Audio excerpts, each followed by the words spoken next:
building a team of people, one day I kind of realized, like, not only is it fun to go to work, but it's all women, and which is very, at that time in particular, was very unusual. We hadn't really hit like the real like 2017 like girl boss, or maybe it was right around then. Said, everybody's gonna hate me for this, I don't like Italian food. And I was like, so don't reverse engineer. Don't give an idea that's not proven yet. I don't think so. I personally don't think so. I like stay as small as you can, as long as you can. I respect people's space. They clock in, they clock out. Like, people want to come in for a job. You have to remember that like your business is not their business. And like, for a long time I was like, let's do this next. Let's do this. Let's do this. Let's do this. I want to do this. And I realized like my dreams were not their dreams. Exactly. Trailblazers, welcome back. I'm your host, Kyle H. And if you're new to the show, welcome. First thing, before you watch the rest of the show, there's a couple things I want to say. One, thank you to Angela Garbacz for allowing us to film and record at GoldenRod Pastries. And second, thank you for having so much patience. It took me a couple days to get this done.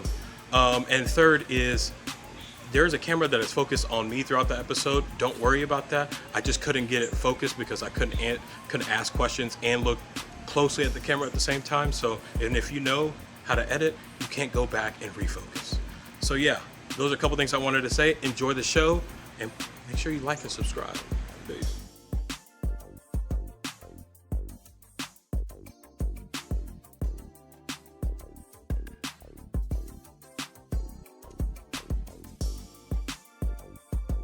Hello, it's Monday. Oh my God. Are you good? We are good. Golden. All right. Welcome back, Trailblazers. It's been a long time. It's been a year. And I'm happy to be here with a Lincoln legend, if I can call you that. But yeah, welcome back. My name is Kyle H. I'm the host, aka K1. So yeah, we got some episodes filmed already from last season that we'll kind of put in this year. So I will promise to be consistent. I am only a one-man working team so far. As Angela could see, it took almost an hour. But if you find any of the information that we are going to disperse to you guys through your ears helpful at all, please leave a like, comment, share with a friend, subscribe to the channel, leave a 5-star review. Today, we are at the corner of paradise, aka GoldenRod Pastries, and we are joined by an awesome human, creator, entrepreneur, fashionista, author, was named most innovative woman in food and drink by Food and Wine, and has been featured in many publications. These are just a couple: Forbes, Tasting Table, Martha Stewart Living, New York Magazine, and many other outlets. And the head pastry chef and the owner of GoldenRod Pastries. Trailblazers, please help me in welcoming Angela Garbacz. What an intro. To the podcast. Yeah, you guys can't hear it, but I hear all the applause. Right what now. An intro. Yes. First, Angela, we first met, I think it was literally Young Lincoln Leader Awards. And I was like, so you're the lady behind all of this good pastries in Lincoln. And I'm just so happy to be able to tell your story, have a platform for you to tell your story to my viewers and my audience, so people can actually put a face to, a name to the face. So they might see you around, but they probably don't know who you are. So a lot of my audience kind of live on the north side of town, kind of throughout, but mostly on the north side. So if you ever come by the farmer's market, please stop by. If you ever walk and go to the mill, please come by. So yeah, Angela, first off, some fun questions. I'm ready. Where do you usually get your earrings? Oh my gosh, my earrings. I love my earrings. Yes, you got a lot. Well, because here's the thing. So like in the kitchen, I can't really wear rings. I can't wear bracelets. That's true. What you can wear is kind of limited. So I have to like accessorize with like bandanas because our hair has to be up. That makes sense. And earrings. Up to and code. So it's like, yeah, I got to stay up to code, but I also still have to have like my vibe. Yeah. And so I think I got these from a local store called the Merc. I like to find like sometimes some fun, like yesterday I had some like orange glittery clay, like enamel earrings that I get. Okay. I get served those ads, and then I And just you like, just keep the marketing is working. it's working for me. Okay, what are 3 misconceptions about bakers? Some misconceptions. The first thing that came to mind is we get people who come in all the time and they're like, I don't know how you guys work here and stay so thin. Never say that. Yeah, I Never feel like say that. That's always a really bad thing to say, first of all. The misconception is that it's just fun to hang out in a kitchen and it's really cute and great. It is very hard manual labor. Yeah. It is. I have somebody cleaning our air conditioner right now, which we were talking about when you were setting up. Because when I first opened, this space was never meant to be a bakery, but it's a beautiful corner spot with huge bay windows facing the south. Please check it out. A huge brick wall. Like the heat is just coming in. We didn't have awnings. We didn't have shades. We didn't have really air conditioning. And so like you didn't have air conditioning? I mean, we did, but it was like very base level. It was just there, but not doing much. Yeah. And the oven was running, all the equipment, and like the people who own the building didn't necessarily like, you really got to have like an amped up AC. Dang. So like it's hot, it's hard, it's like amazing. You're working really hard, and then people come in and say stuff like, "How do you guys stay so thin?" And it's like, well, we're working really hard, and also just like general rule, never comment on somebody's body. Yeah, I think that's courteous. You would think. Yeah, actually. So that's one misconception, is that it's just really fun. And it is really fun. I always tell people, we have a great time. We play hard. Yeah. After we work hard. I like that. Yeah. Work hard, then you play hard. Yeah. You gotta put some skin in the game, and then you can feel good about the work that you did throughout the day. Yeah, like it's hard. I think that a lot of people think they see GoldenRod Pastries on social media, just walking in. We have a really great, like, primarily strong female powered team, which is amazing. And I think that people just see like the pink pastry boxes, the glitter, the sprinkles, and like it's super fun and cute. And we often have people come in for interviews and I say, what brought you here today? Exactly. And they're like, I just thought it would be really fun. And it's like, it is really fun. But there's a certain amount of work that has to go into it before it can be fun. Yeah. A little teeter totter. Yeah. Okay. So what is a baked good that you know is not good for you, but you can't resist?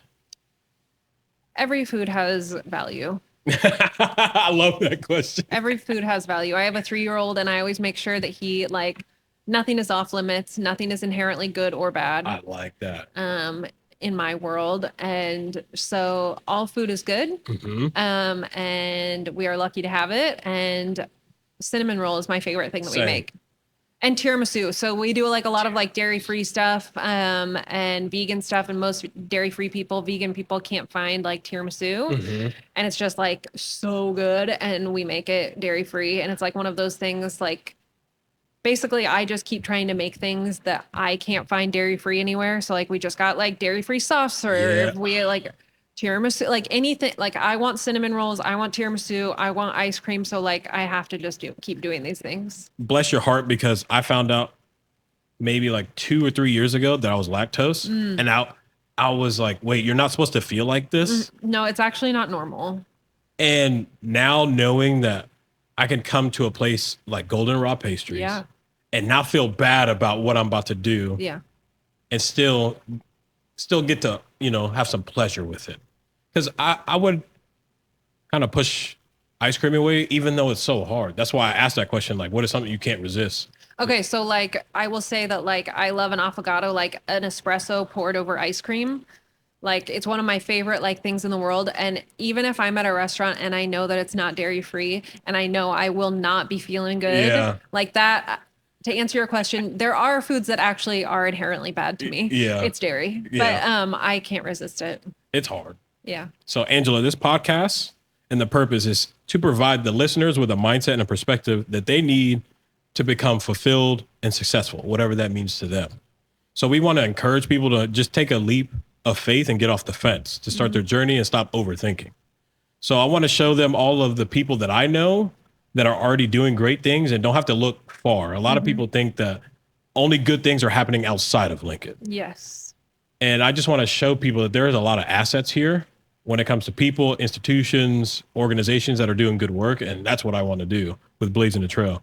So could you tell us a little bit about your upbringing and how your baking journey kind of started? And that's one part of the question. Was baking something that you wanted to do as you were leaving high school? Was that something you set out to do? Well, it's the only thing I've ever wanted to do. Damn. I know. Yeah. So probably like earliest memory is probably like 6 years old. And like, so I've always, when I start to bake, when I'm in the kitchen, I don't think about anything else. You just blank. It's like the Get flow. in the zone. Yeah. I get in the flow. And it's like the only thing I ever wanted to do. So I went to Lincoln High, and then I also went to the Arts and Humanities focused program across the street. And I went there because like I was artsy. Yeah. But I didn't like do photography. I didn't paint. The graphic design. I didn't do any of that. Yeah. I was just like, this seems like where my friends are going, and it seems like this would be good for me. And so I went. It was great learning about community, that kind of thing. And then we got to like the point where we had to do an art show. Oh. And everybody was like getting their craft ready. And I was like talking to the teacher. I was like, I don't really know what I'm going to do because I don't do any art. Yeah. And she was like, why don't you bake? And I was like, oh. That's an option? I was like, I get it. Yeah. And so I did that. And then I started actually like making menus for catering orders. And that was like, I think junior or senior year in high school. Mm-hmm. And so I started having like little projects. I would bake all night. Like my parents would wake up to bake goods in the morning, you know, like I couldn't stop doing it. And so like my first job was when I was 14 working at a grocery store, and I worked in the produce department. Mm-hmm. And at that point they were still like bagging up. People would put their produce in a paper bag and then bring it to the scale. And I would write with a grease pen on the bag, like how much it cost. Yeah. Which was really cool because then I could talk to people. It was at like 27th and Randolph, Ideal. It's burned down, but ideally I was going to say. And so there's a huge international community that went there, and also professors. Okay. And so people who were from other places and people who traveled to different places. Mm-hmm. And so like I grew up in a pretty like Nebraska food household. Okay. Like pretty standard American meat potatoes. Yeah. And so I was learning about ingredients that I had never had access to, or not had access to, but like my mom just like, she didn't use garlic. She didn't use ginger. She didn't use cilantro. Like she didn't use these things that maybe she did artichokes. I don't know. But like I could talk to these people about like, what are you doing with this? And I was learning a lot of things about food that, you know, the internet was different than, too. And so by talking to these people, I knew like, I want to get more into food. And so then I started working at a deli in the bakery. I worked at a golf course in the kitchen. I just like, I've only had one job outside of a kitchen in my life. And it was, right out of college. I worked in international marketing for a biotech company. For a biotech company. And I had my job. I clocked in. I did the 9-ish to 5-ish. And, I was so bored. Like I started this is like answering your question in a very long way, but I love it. It's what I do. I'm a yapper. That's why you're on the podcast. So I started GoldenRod Pastries as a blog while I was at that job because I was just like not creatively satisfied. Yeah, I understand. And a better way of saying bored. Yes. And so I started this blog because I was baking all the time anyway. And so this was a way for me to be like putting recipes and pictures and whatever. And so I started posting it to social media, to Instagram, to Facebook, and like my following grew like very rapidly and very organically. And it's like the only thing I wanted to do. You said you put so when you have a blog, is that like your own URL, or were you using like a Facebook and then? I did goldenrodpastries.com. So you even knew the name from the jump.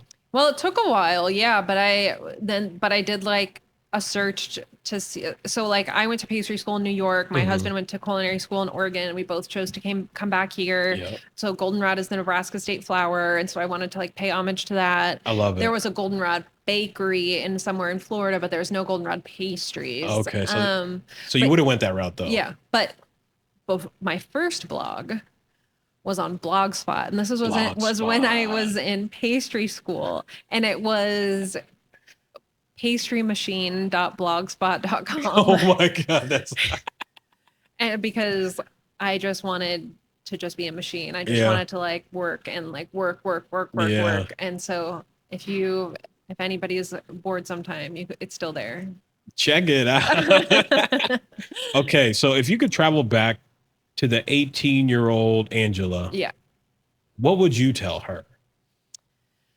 Yeah, I mean, that's tough. Like at that point, I felt like I had a lot of encouragement from my family to go to UNL, to go to college. I almost missed the application deadline, like all these things. Like it just wasn't what I felt like I wanted to do, but I had a lot of encouragement, which is, great. And I think, I don't know, I'm happy with the choices that I've made. I think that at 18, I felt a little bit confused and felt like, what path am I going to take to get this 4-year degree? And so I started with like French horn performance, religious studies, poli-sci. Just trying it out. And so, yeah, after my first semester, I was in like anything, and was not doing great. And I was basically trying to do all of these different things to work around what I actually wanted to do, which was crazy? This. You came back to. Yeah, I mean, this is the only thing I wanted to do, but I didn't really realize that there were like programs at UNL that would allow me to do what I wanted to do. Cultivate that idea. Yes. Yeah, so I ended up finding the culinary science program and the food science programs on East Campus, and the culinary science program requires you to have X number of credits from a culinary school, and I was like, this is it. Yeah, I was like, I can do both. Yeah. I was like, I can get my degree, I can go to culinary school, it's gonna be great. So I think it was just, I was trying to find something else to do, but like this is the only thing I've ever actually wanted to do. Okay. But like you just kind of gotta like, if there's something you really want to do, like it's fine to do that. And you, like there's always a way to do the thing that you want to do. I think that it just took me a couple of years to like circle back to it. And I tell people a lot, be curious, follow the curiosity, because sometimes like you'll go back, just like you were explaining, you'll go back to that thing that you have always been passionate about and didn't know that this could be a viable kind of business or even a side hustle that you can make some money from. Right. And I think it's just us overthinking, but we're also 18. Yeah, right. What are we really supposed to know about life? So I tell people, take the leap of faith, take some chances. You're only going to learn from you doing uncomfortable, activities, and anything like that. So just take the leap of faith. You'll kind of understand where you're supposed to go as time goes on. Every job is valuable. Yes. I mean, I love you said that. I love every job is valuable. Working in a grocery store weighing produce was incredibly valuable to me. Working in biotech was incredibly valuable to me. I worked in marketing. I got some great international trips, first of all. And second of all, I was sitting in on these marketing and sales meetings. And even though like that's not like my passion, I directly work in marketing and sales every day in my job now. I mean, and so like every job that you have is valuable. I love that.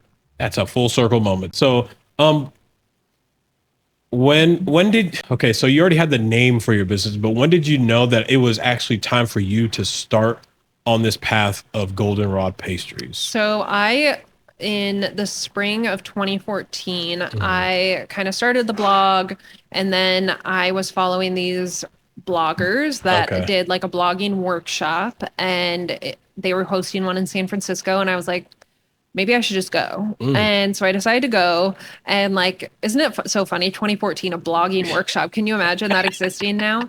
And so I went, and it was incredible. And actually one of the things that they said, that one of the people said, like basically changed my life. She said, you can be whoever you want to be. You don't have to be anyone that you've been before. And you do not have to be what anybody has known you as, what anybody expects you to be.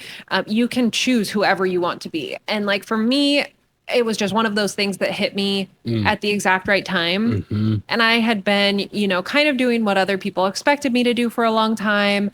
I was really bored in my life. And, I had been through a series of not great relationships. I had been bullied my whole life. I had been working in unhealthy work environments.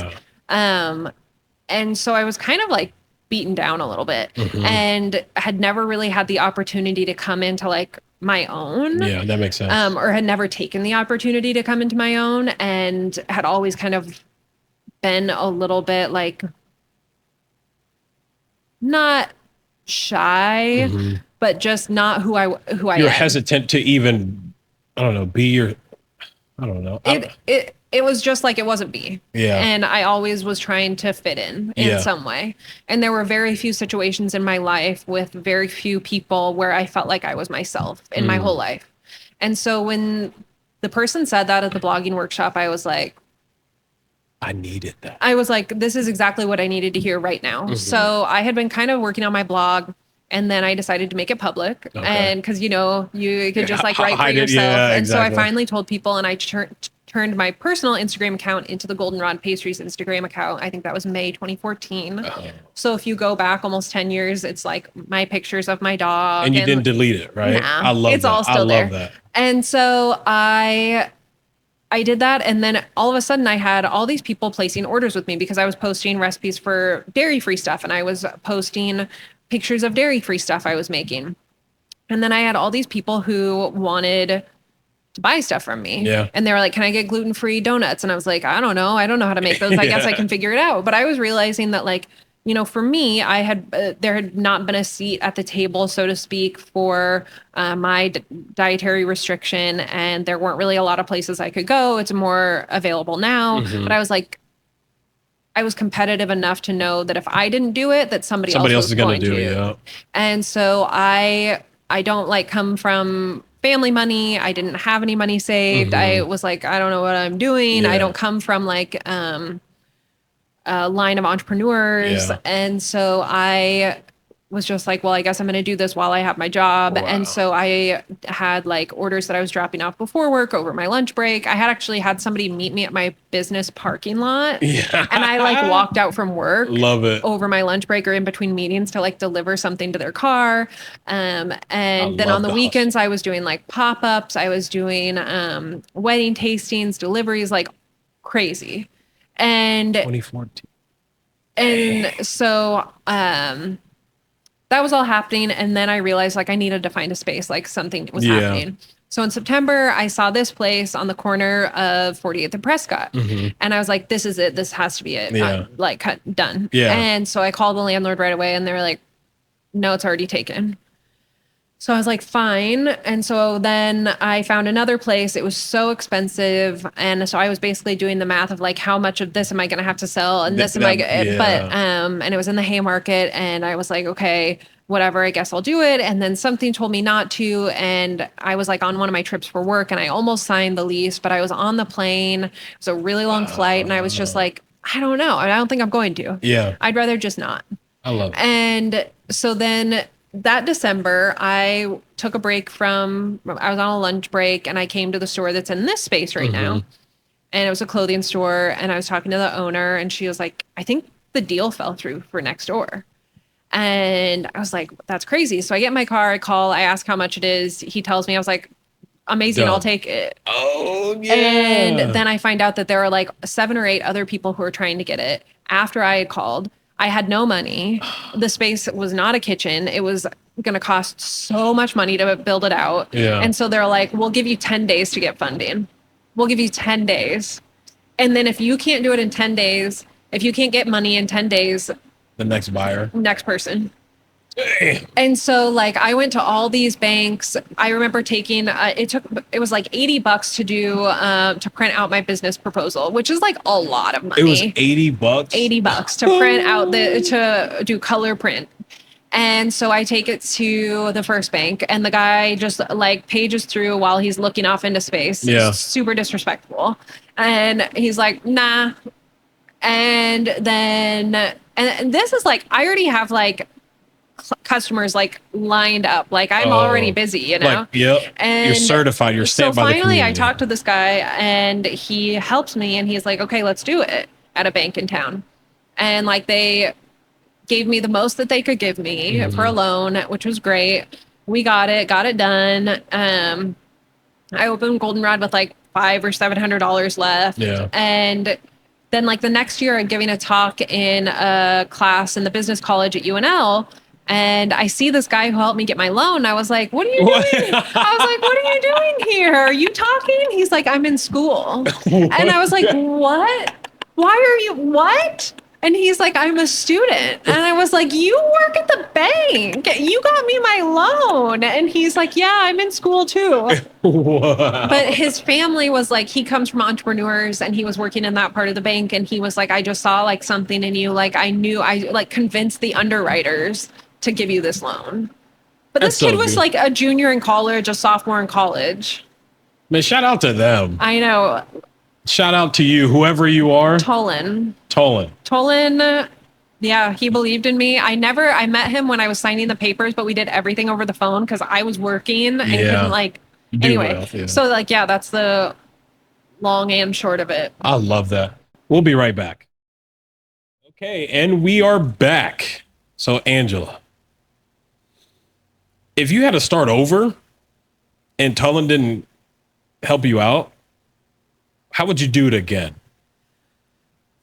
So like, I don't have any business experience. Like I didn't, I do now, but I really don't know. I would have just kept asking. If I didn't find the money, then I couldn't do it. Yeah. Like if I didn't find a bank who could help me, I guess, I mean, I'm not a big fan of the crowdfunding for a business model. Okay. And so I probably would have just kept trying. I got really lucky. I love that. Yeah. What would you say to somebody who's trying to have a proposal to a bank? What were some of the things that worked at the time, and what are some of the things that didn't? So, like specifically in my field, food businesses have a really high percentage of failure. Okay. And so it's hard to get a loan in general, and it's hard to get very much money. But I already had a customer base, and I had a big customer base. Yeah. And I had like already proven success. Yeah. And so I think that like, I always tell people just make sure that you actually have customers before you start, because like it's so hard, specifically in my field, because there is so much overhead. Like for example, one piece of my equipment in 2014 cost $25,000. And that was just like one piece of equipment. And so like you're spending a lot of money, and you got to make sure that that you're going to make it. Yeah. So don't reverse engineer. Don't give an idea that's not proven yet. I don't think so. I personally don't think so. I like stay as small as you can, as long as you can. So when I opened, I did not have any employees. I kind of alluded to this a little bit earlier, but like I had a series of not good work environments, one in particular in a kitchen. And so I had never really had a great example of how to be a good leader. I like that. And so I was scared to have employees, because I was worried that I would be like that, because you learn from the way people treat you. Exactly. And I think that, you know, some of what this person did like stuck with me a little bit, because that's what happens. Yeah. And so I was scared to have employees. And so I was by myself for the first 6 weeks, which means I like opened the store, closed the store, did all the baking, did all the customer service. I was much younger then. Yeah. And then I brought on my sister-in-law, who actually is like a French trained pastry chef and happened to not have a job. So she came on with me, and she stayed with me for 9 years, which was great. Awesome. And slowly just started building a team of people. One day I kind of realized, like, not only is it fun to go to work, but it's all women, and which is very, at that time in particular, was very unusual. We hadn't really hit like the real like 2017 like girl boss, or maybe it was right around then, female empowerment vibes. And so we were like right at the beginning of that, and I realized like, oh wow, this is so cool. Like this is like an all women team in the food industry, which was also incredibly unusual at that time. There were very few women in food that I looked up to throughout my whole life. And so I was like, that we should capitalize on this. And so we did.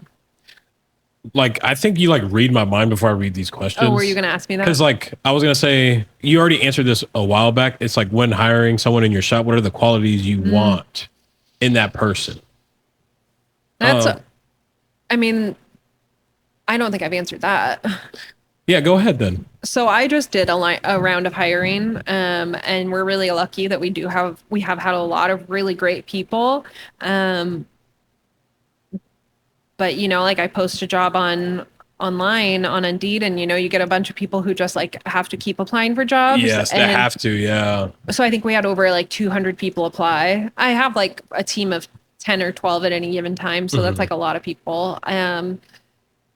You got to know what you want. That's true. You got to know what you want when you come into an interview. You have to be able to have a conversation. I say, I don't set the bar super high, but I want to be able to make a connection with you. I want to know about who you are, because we're spending a lot of time together. Like sometimes I spend more time. I don't spend more time here than at home anymore, but like you spend a lot of time with the people you work with. That's true. And so you want to get a good idea of like, who am I going to be spending sometimes 40 hours a week with? And what are they like? What are they into? Like, tell me about yourself. Like, to me, it's not and I think this is across the board. It's not just about a resume anymore. Agreed. It's not just about your experience. It's not just about that piece of paper that you bring in. It's about like who you are and what are you into. And like, I have no problem hiring somebody with zero experience. And I think a lot of people are that way. Yeah. Unless it's obviously highly specialized. But I would much rather hire somebody who I want to spend time with. Exactly. Who is like a good, honest person who has similar ideals that I do, want to like make an impact with our community, versus somebody who has worked in a bakery for 15 years, you know? Yeah. Like there's things that they can learn along the way. Right. But I can teach anything to anybody. Yes. Like one of my bakers who's one of my very best I've ever had, didn't have a ton of experience, but she's honest. She's barely missed a day in 7 years. She is always 15 minutes early, then makes everybody else want to be 15 minutes early. I love that. Like, but I was like, I like this person. I want to be around this person. I get really good vibes from them. And you can teach anybody how to do anything. A good leader can teach anybody how to do anything. Yes. Did you have any women in leadership in your young professional career? Now that you're a leader, what do you think some of the benefits are for women having a person like you in leadership? So I did not work with a lot of women leaders. So at my office job before GoldenRod, there was like a women's book club that would meet sometimes. And I remember I was like kind of peer pressured to go in. And so I went, and at that point we were reading like, I didn't read it, but I don't really read. Full honesty, I love it. But it was like Sheryl Sandberg's book, Lean In, and she was like the head of Facebook, I think at the time, or Google, I can't remember. It was like a big movement. And so everybody was reading this book, they're talking about it. And I guess this was probably like 2013. And I remember one of the women who was in a leadership position at that company, she, sat at the table and she was like, I just always think like, how can I like think like a man, be like a man, blah, blah, blah. Now I remember sitting there, I was like, what?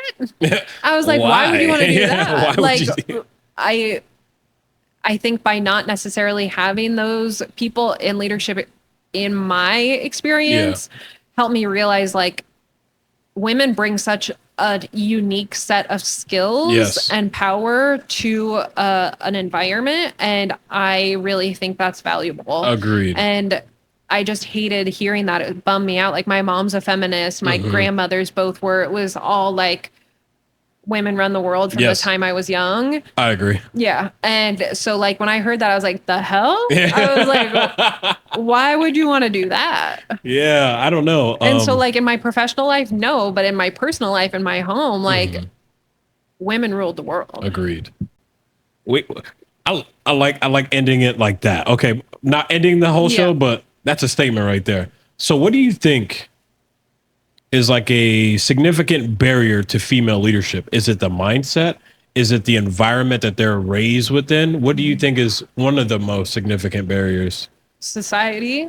Change of dang minds out here. It's 100% just society. So like when I started building this space, I had contractors, I had construction workers helping me build the place. And so 2014, 2015 was like Instagram, like cute places were really starting to like take off. Yeah. And I was like, well, it has to be cute is what I told them. And they were like, kind of laughed. And I was like, you don't understand.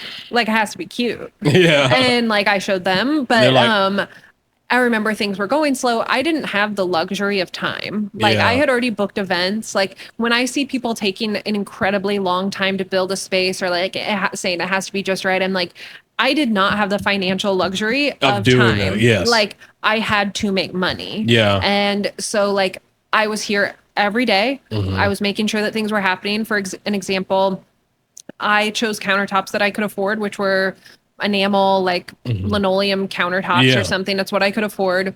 I did what they wanted me to do. I picked them when I was supposed to so they could order them. They forgot to order them. So then they were like, well, I can get them, but it's going to be this long. And I was like, absolutely not. Like I have to open. Yes. And he's like, the only thing that I can get in time is like granite. And I said, okay, fine. Get it. Whatever you have to do to open. And they're like, okay, go pick it out, whatever. So I picked it out. And they're like, that's going to add $7,000 to your bill. And I was like, no, it's not. Yeah. Absolutely not. Like, and it was in the process of building GoldenRod that I found my voice for the first time in my life. I love that. Because I didn't have the luxury of money. I didn't have the luxury of time. And I was not going to be taken advantage of. And that for the first time in my life, I was really able to stand up for that and who I was. And I realized like, wow, I have been walked all over for my entire life by the outside world. And all I had to do was just say no. That's my problem. Yeah, right. I think it's a Scorpio problem. Actually, I think that Scorpios are supposed to be good at saying no. Well, I'm not. Yeah. So I'm not a good Scorpio. You gotta find your voice. You have your voice. You can say no. You just like people. I'm a people pleaser. You just like people. And I don't like to disappoint people because I know what it feels like. Yeah. But I think about like how they'll think of me. Yeah. But like after 5 minutes of me saying no to that person, they'll probably even forget. Yeah. And that didn't set into my mind until I was burnt out at work, doing X, Y, and Z for the community, then things going on at home, in my personal life, with my family. And I'm like, I need to just start saying no. And then after time, it takes a little getting used to, but it makes me feel good. Yeah. Like I can't drop everything that I'm doing to do the thing that you wanted me to do. Right. Because that's not fair to me. Although I've done it in the past, I'm not doing that anymore. Yeah. There's a lot of power in that. There is. Because like people are like, oh, Toot will do it. Don't worry. He'll help us out. Until I hit him with the flip. You hit him with the flip. They'll never see it coming. Yes. Speaking of mental health, I remember watching that video that you did with Wall Street Journal. You were talking about mental health. A lot of people were. You were working 90 hours a week and you felt bad about it. This is kind of going back to us feeling bad about not feeling like we're doing what we're supposed to be doing. But that's like hustle culture. Right. So what have you done with your employees to help with their mental health so they don't have that same kind of mindset going into working at GoldenRod? I mean, I have enough employees, and so like nobody works overtime. I love it. I mean, unless like maybe 1 week out of the year, 3 or 4 people will work like 45 hours. Okay, you know, that's fine. But we also get like 2 paid weeks off right after the holidays. Yeah, gotta love it. But I don't contact my employees outside of work about work. Okay. I have one employee who, my marketing manager, who sometimes she likes to chit chat about stuff. So I'll chit chat with her, but like, I respect people's space. They clock in, they clock out. Like people want to come in for a job. You have to remember that like your business is not their business. And like, for a long time I was like, let's do this next. Let's do this. Let's do this. Let's do this. I want to do this. And I realized like my dreams were not their dreams. Exactly. And like, you cannot expect people to ride on your dreams forever. Yeah.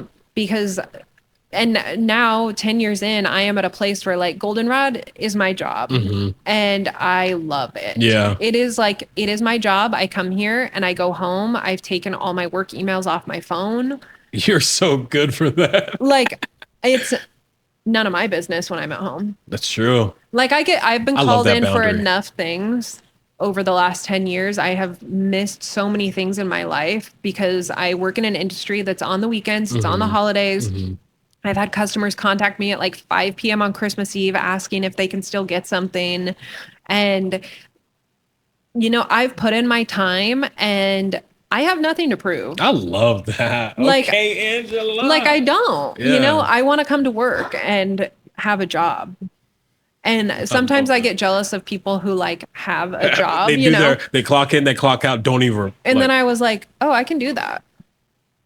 Dang, just a switch of perspective in your mind. So I took a vacation with my family this summer, and I took like our orders emails, like when people make custom orders, I answer those. I took that off my phone for when I was gone.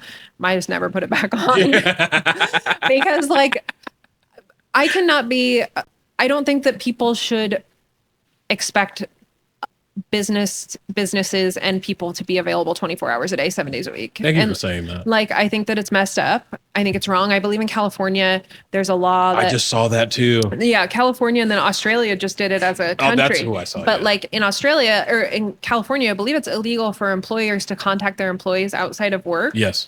If you buy them a phone and a phone plan, I think there are some allowances for it, but you can be fined for it. And in Australia, I believe I just saw it in passing, but it was like it protects employees now. Correct. So like you as an employer, you don't get fined if you contact them, but they do not have to answer you. Exactly. And like, I know that my one employee, maybe one or two, doesn't mind being contacted. No one else will I contact about work. Yeah. And if I get contacted about work, I say, I'll talk to you tomorrow. Like if it's on Monday, like today when I'm closed, I had like 3 different work related things from employees last week and a contractor. And I said, I'll talk to you tomorrow. It's not that hard, you guys. It's not that hard. All you have to say is I'll talk to you when I'm back at work. I need to do that. Do you have a hard stop at 3?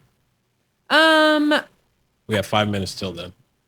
You know what? You can pack up when I'm not here too. Okay. And I can lock up the side door after you're done. Okay. Yeah. Because I have a lot more questions. Yeah.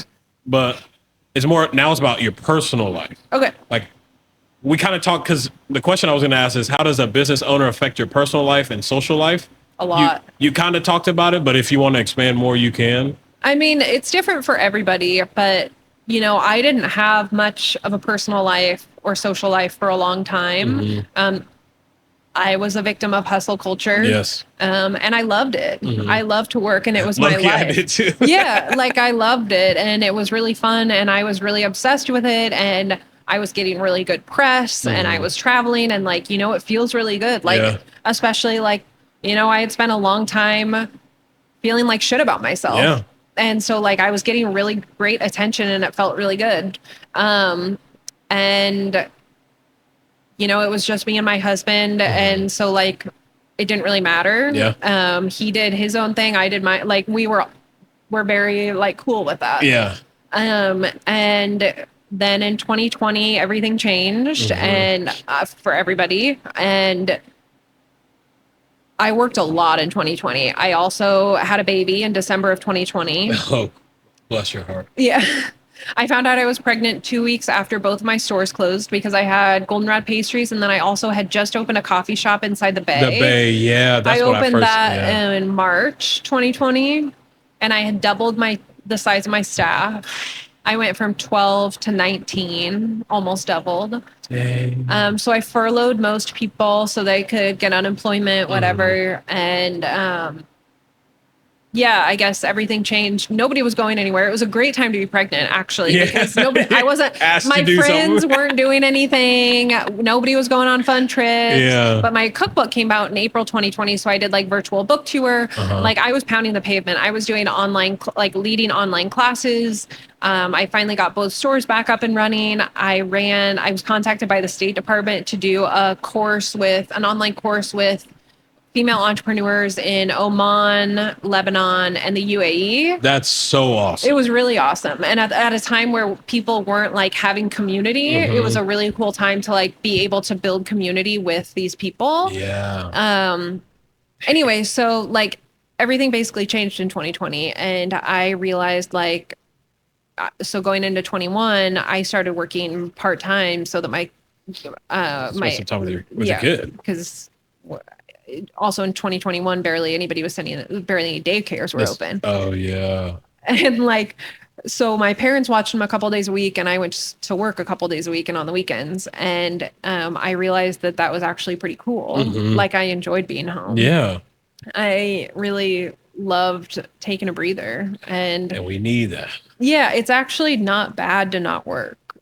Now, after going through the hustle culture and doing X, Y, and Z, flying here to there, I get so happy when I don't have anything on my calendar or my schedule on a Saturday. Yeah.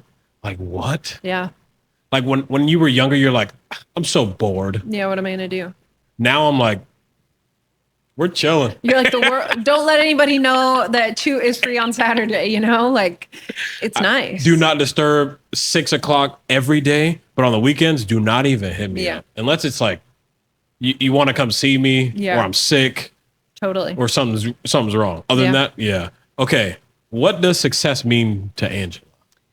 I mean, I think I am experiencing it. Like, I love it. Yes. I get to like take my kid to preschool. I get to pick him up. I garden.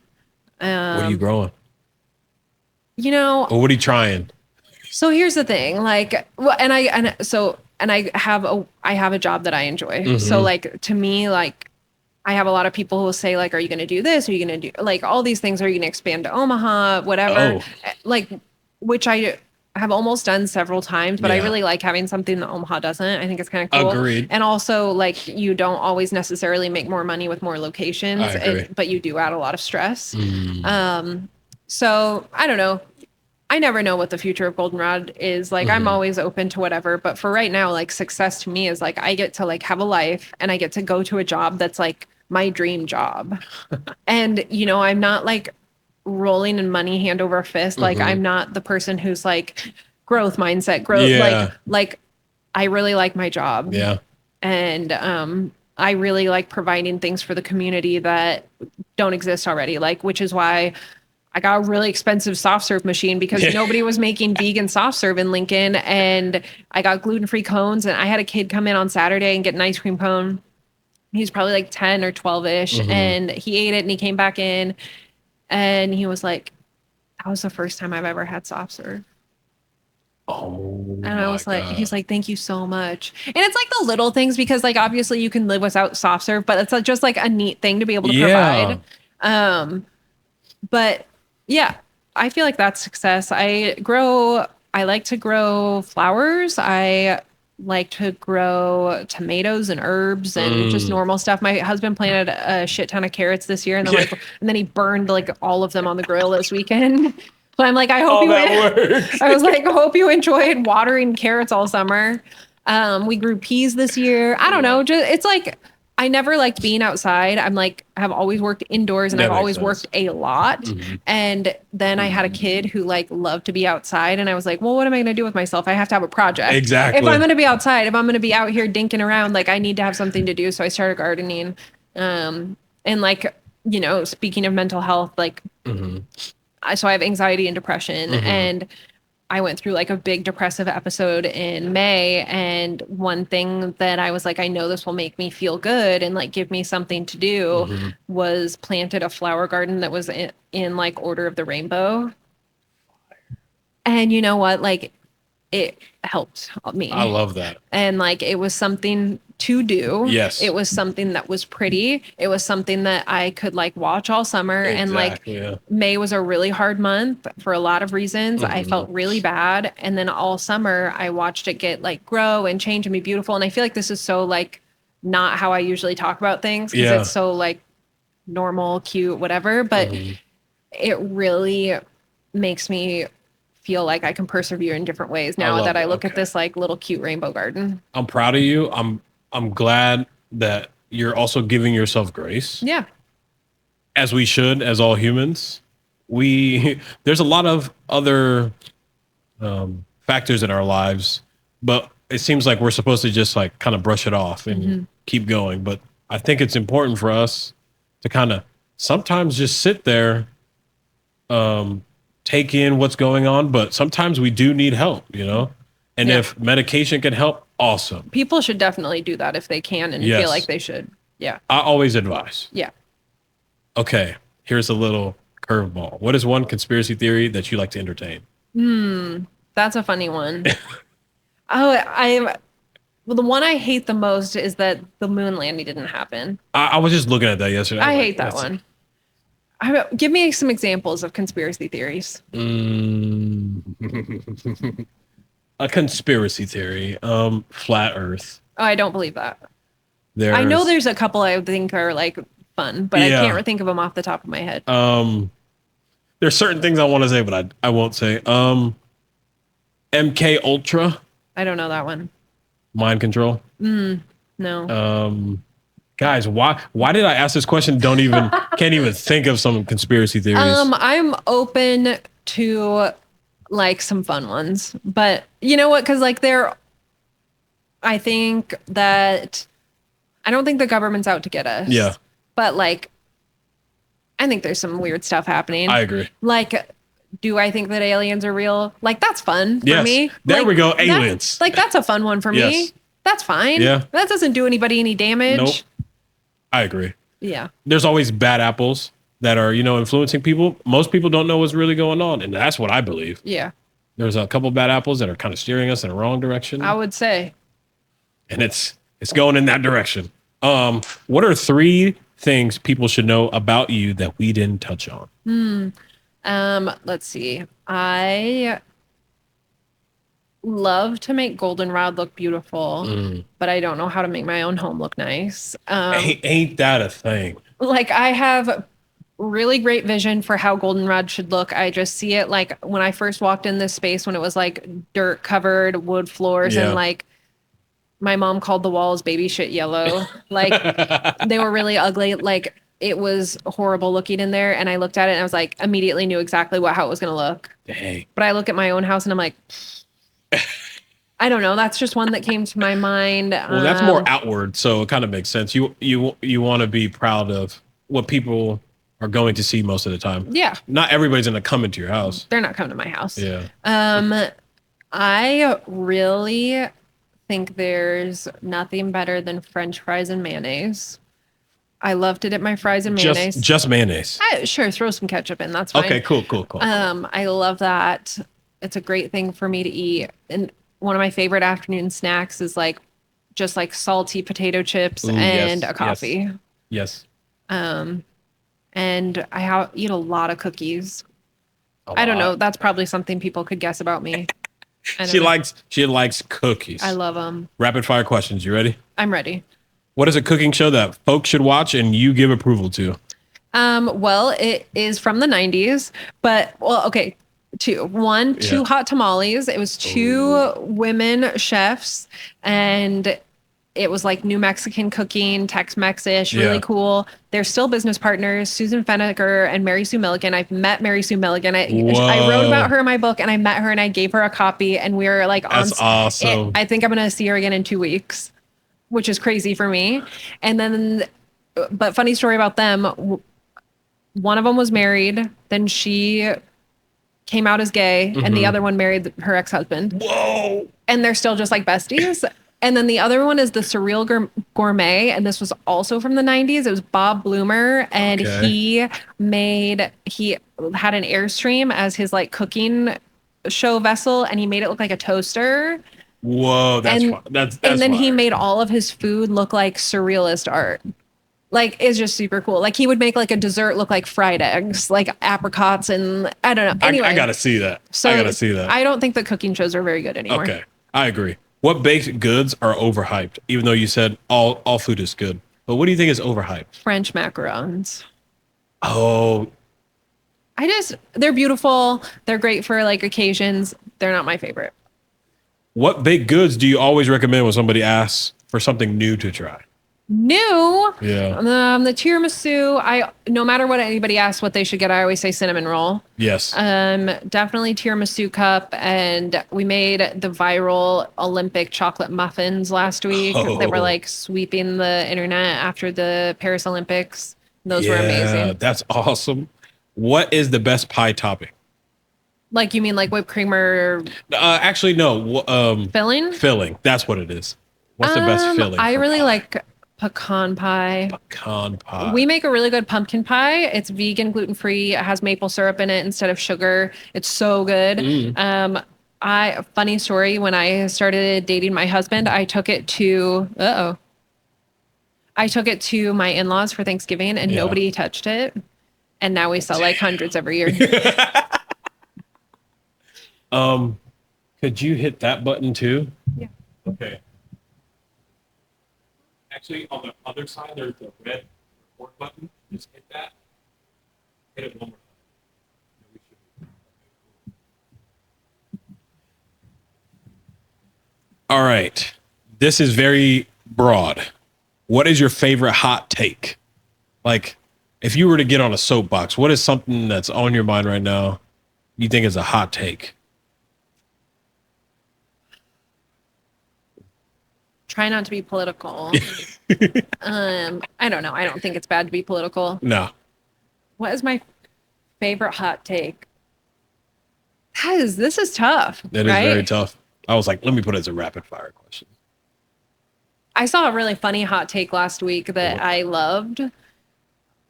You can say it. It was Jack Schlossberg, the Kennedy, JFK's grandson. I don't know if you follow him. He's really funny. But he said, everybody's going to hate me for this. I don't like Italian food. And I was like, and I think it's really funny. Like, I don't like pasta. Whoa. I would love a bowl of rice any day. Like, I love pasta sauce. I love the toppings. But you just don't like I just don't like pasta. Yeah. I don't like pasta. Do you like ramen? Oh, sure. Yeah. I like pho. I like ramen. It's but not. You just I'm don't not, like the pasta. I'm not. Maybe my hot take is the same as his. But that's not true. Like, that's all discounting an entire nation's food, which isn't fair. I know you like bruschetta. Who doesn't? Yeah. I don't love pasta. Maybe that's my hot take. I love that. What is one thing you love about yourself the most? I love to dance. I love to dance. I love to sing along with music. I have no shame at all. Like, I have no shame. I am not afraid of, like, now that I have come out the other side of like living a life where I felt like I was made fun of and treated like the worst has already happened. Yes. And like, now I'm like, you're free from it. I'm free and I have no shame. Yes. Me too. My girlfriend will attest to it. I dance at anything. And you know what? Now my son will too. Love it. I'm like, if this is like what I give to you, I want you to dance however. And that's so cliche too, but I love to dance. Yeah, same. Like, it'll be like a random beat and I'm just like, oh, this is a nice little groove. I have no shame. 3 adjectives that best describe you. Loud.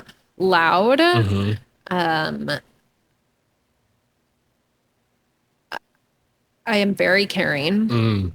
And loud, caring, and conversational. Love it. What would be, actually, I'm still going to ask, what would be the first big buy if you received $1 million? If I received $1 million, it would be a huge trip. Yeah, we're gone. We're gone for a little bit. I would be gone. Yeah. And did you enjoy your time on Blazin A Trail Podcast? Love. I always love to I always see you like in passing or like when we're on a panel or when we're at like an event or like in Target. Yeah, last time, yeah. So it's nice to be able to just talk to you. Do you have anything to promote? You got to come to GoldenRod. You have got to come to GoldenRod. Please, actually, no. Where can people find you and the things that you are up to and also GoldenRod? Or is that all synonymous, kind of? No, they're separate. You can follow GoldenRod at GoldenRod Pastries, wherever you can find businesses. And you can find me at Angela Garbacz. And I have a great time. I love food, man. Yeah. I love food. I love my family. I love to have a good time. I love it. So make sure to follow us at Blazin A Trail Podcast on Instagram. Shout out to KZUM 89.3 FM radio station. This is within an hour, so it'll be able to be on the radio. Here's my word of advice that I always give to you guys. Don't be so hard on yourself. Make sure to take action on your trail. It's either day one or one day. You choose. As always, Trailblazers, start with yourself because you are the one. So make it happen.